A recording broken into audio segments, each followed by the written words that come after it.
pushing the water, and there's a jogger, actually. Look at this. Wow. The Florida man right there for you, Blake, jogging in the hurricane. Something in you has to wake up. And usually the only person that can wake it up is you. Be the hero of your own movie. If your life was a movie and it started now, forget about whatever financial disasters you've had, personal failures, relationship failures. What would the hero of your life's movie do right now? Do that. No passion. There's no motivation. There's no, oh my God, man, no. It's every day of your life just doing. No passion, no discipline, no motivation. All these words, I hate that so many people use these words now because it's watered. Where's passion when you're 300 pounds?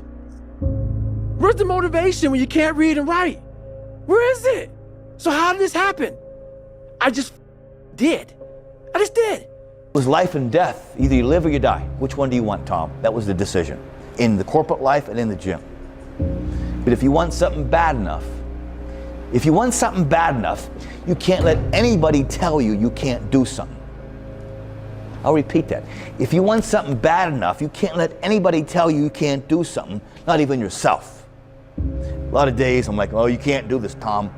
You can't be as quick as a 30-year-old on the computer. Let me show you. I would have arguments with myself. I could do it. We define ourselves far too often by our past failures. We look at our past and we say, well, that's me. That's not you. You are this person right now. You're the person who's learned from those failures, and you can choose to be the hero of your own movie right now. Write down your goals. Write down things you want to improve. Write down things you won't tolerate from yourself. Write down things that you've done in the past that you never want to see yourself do again, and go forth. Everyone is jealous of what you've got. No one is jealous of how you got it. Everybody wants the view, but no one wants the climb. We're up here because of 4 a.m. We're up here because of 2-a-days or 5-a-days. We're up here because we had a dream and let nothing stand in our way. People see the trophies, but not the training ground. I have failed far more times than I've succeeded. Far more. You will never succeed more than you fail. That's not how it works. You know why? Because failure is a wonderful teacher. It's the only way to learn. You have to fail. Failure is a part of the process to becoming successful. So when you fail, it's a part of the process. Shit, who you know that gets it right all the time? That's impossible. You have to fail. Matter of fact, when you fail, be glad about it. Every time you fail, you're one step closer. The only way you're ever going to get to the other side of this journey is you have got to suffer to grow. To grow, you must suffer. Some people will get it and some people won't. Louis, a moment of pain is worth a lifetime of glory. Remember that. Do you think Michael Jordan was just interested in winning championships? You think Kobe Bryant was just interested in basketball? Those individuals are obsessed. Are you interested or are you obsessed? I became obsessed. I became obsessed with being the baddest mother God ever created. Am I that? I don't care. I believe it. And I was trying to tell him, once you become obsessed with something, obsessed, it's okay to be unbalanced for a while. The best at what you do, you have to be unbalanced to find every bit of energy and strength that you have to pull it off. Then you get balanced once you become great. Interested people watch obsessed people change the world. Everything counts. Everything that you do counts. The biggest mistake that people make is they think that only what they want to count counts. No. When you read a book, when you listen to an audio program, when you go to a course, when you go to bed early and get up early and you work, it all counts. And it's all going on the plus side of your ledger. But when you watch television, waste time, hang out, fool around, and so on, all of that counts as well. And it's going on the negative side of your ledger. If what you are doing is not moving you towards your goals, then it's probably moving you away from your goals. I've never really viewed myself as particularly talented. Where I excel is ridiculous sickening work ethic. You know, while the other guy's sleeping, I'm working. While the other guy's eating, I'm working. You're willing to shoulder more than your responsibility of life because you expect and demand something more of life. Champion's mentality, man. Hoping for a good result. You're demanding a motherfucker. You're going above and beyond what's expected in the gym, what normal people do. You do more than what's normal because you want more than a normal return of life's investment. Les Brown's a motivational speaker. He made an analogy about this. He says, imagine you're on your deathbed, and standing around your deathbed are the ghosts representing your unfulfilled potential. The ghost of the ideas you never acted on. The ghost of the talents you didn't use. And they're standing around your bed, angry, disappointed, and upset. They say, we came to you because you could have brought us to life, they say. And now we have to go to the grave together. So I ask you today, how many ghosts are going to be around your bed when your time comes? You think when you're young that you have all this time. You have no time. There's no time. Every day when you get out of bed, life's standing right there to kick you in the face, man. Life is going to throw all kinds of crazy shit at you, right? You have to be ready for it, and you got to with it. You can't curl up into a ball. You can't run away from it. You can't hide. You have to take all this shit head on. Great things happen and really bad things happen, and you got to take it all in stride. And you got to pick yourself up the next day, strap your shoes back on, and get out there and go to war again. And you're going to fail, and you're going to fail, and you're going to fail, and you're going to fail, and then you're going to win. And that's life. Life without those challenges, it's just existence. Don't just exist. Go live. Bro, you gotta stop. You gotta stop with all this I can't catch a break. All the time you're complaining, you could be instead hustling. You could be instead chasing your dream. You could be instead figuring out what you're doing wrong, trying to improve certain aspects of your life, getting your together, reading a book, meditating, something. Nobody cares, you know? At the end of the day, nobody cares. What we're going through, how your body feels, nobody cares. We gotta do our job.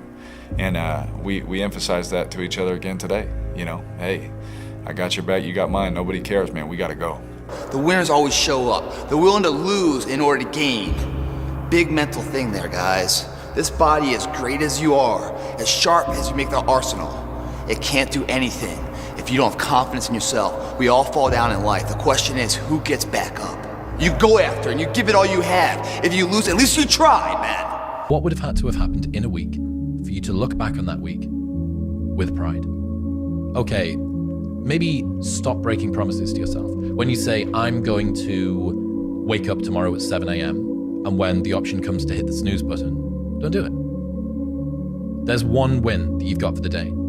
That's action. Then the next day comes and you're back playing again, and you understand that life has this cyclical nature where it's, you know, what you do on Monday, it's fantastic, but then Tuesday is a bad day. But guess what? There's Wednesday. Yeah. So are we just supposed to live our lives like this the whole time? You know, versus just staying like this and understanding that it's really just a journey of evolution every day. It's just constant improvement, constant curiosity, constantly getting better. The results don't really matter. It's the figuring out that matters. Yeah, and we all get obsessed about the results. Yeah. Like we get obsessed about like the output, yeah, not the input, of not figuring it out and not like changing things. What you said, trial and error, like the experimenting. Yeah. We forget to do that. I was not always this strong guy you see. I went through a lot of hard times in my life to get here today. All I wanted to be was an uncommon man. In my whole life, I was not that. Much worse than that. So I came home one day from working at a job called Ecolab where I sprayed for cockroaches. Made $1,000 a month, weighing 300 pounds. And I got home and I watched a show on Discovery Channel of guys carrying boats and logs, Navy SEAL training. And I decided to make a change in my life. And I called the recruiter up and he asked me these questions. You had to meet a certain age, like a certain height and weight limit.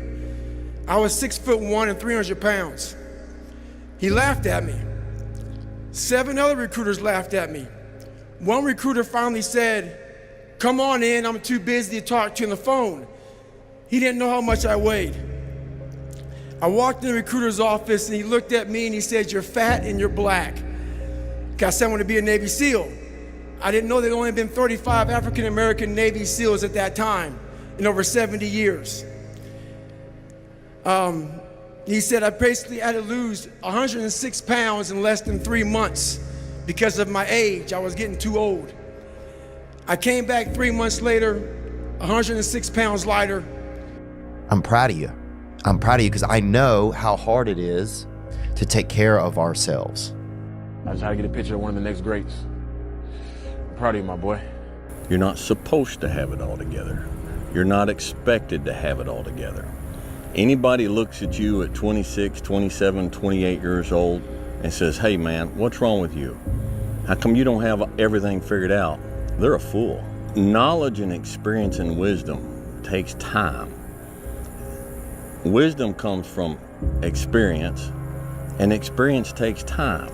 The more experience you have, the more you learn from that experience, the wiser you can get. If you haven't lived long enough to have a broad enough portfolio of experience, then you can't expect to have knowledge and wisdom. The question is, do we believe we can become it? Without that belief, every journey, how bad do you want it? There's two options: to continue forward, pushing upward. And if you do, that dream is given birth, and forever you will live in the reality of it. If you stop, quit, throw in the towel, I promise you there's no distance you can travel far enough to find that dream again. For it is dead. And in its death, it's replaced by regret. Right now, it's your choice. Yeah, nothing changes and nothing changes, man. In order for something to change, there needs to be change. The unfulfilled potential is the story of most people's lives. It is. It is. And it could have been the story of mine. And I tell a lot of people go, "What's your biggest fear in life?" And my biggest fear, honestly, was, let's say this. Let's say, I don't care if you believe in God or not. I don't care. So let's just play a game with me. Let's say you're God. And we have a big long line of people. And I made it to heaven. I'm 75 years old. I'm 300 pounds. I made it to heaven. I worked for Ecolab my entire life, spraying for cockroaches. That's what I did. But I'm dead. I'm in heaven now. And you're judging us all now. So we're in line. We're all sitting there in line. You have Adam Brown. He has a big board up, and you're talking to Adam Brown about his life. And you rip it down, and I'm next in line, David Goggins. I see my name, and I see all this. God goes, "Hey," you say, "Read this, man." And I'm reading this list, and I'm seeing 182 pounds, Navy SEAL, Ranger School, motivational speaker, changing lives. Okay, man, pull-up record, all this shit. And I'm like, that's not me, man. And God looks at me and says, "That's who you were supposed to be." Well, life took me somewhere unexpected. I'm unprepared. It's about 6 degrees out here, and I'm underdressed. But guess what? No one gives a you gotta get the mother. Sometimes life can really hijack your fucking mind. When that happens to you, you're all fucking goals, your ambitions, everything is out the window. In life, we all go through different things. Sometimes your girlfriend or boyfriend breaks up with you. Guess what? Get the over it. They no longer want you. Maybe you failed a test in school. You worked your ass off. Guess what? You failed the test. Get over it. Move past it. Learn to not let life hijack your brain. At work, you've been working your ass off for that new promotion. You don't fuck someone else does. Maybe they kiss better ass than you do. Guess what? Get over it. Life will hijack your mind if you let it. Don't allow all these things to make you a lesser person. You must own your mind. Don't let life own yours. I failed. It's 10 times more of a man than someone said, "What if?" Because what if never went to the arena. When you guys find a fear, that fear will either create you or destroy you. I love fear, and the reason why, behind every fear is a person you want to be. Fear is self-imposed, meaning it doesn't exist. You create it, you can destroy it too. It's an intangible. If you face your fears, guys, you will realize it's not that big. And once you face it, you go, "Oh my God, man, I spent all this time running from it. It was so small. If I just faced it, my God, not only did I face it, I beat it back, energy's never lost, transferred. that negative energy, that fear is destroyed. It comes back in as confidence. You're like, what else am I capable of? What else am I holding my back from that I'm capable of more? What am I running from I don't need to? What else can I overcome? You face your fears, you become the person you want to be. You run from your fears, you're not living. You're alive, but you're not taking the freedom.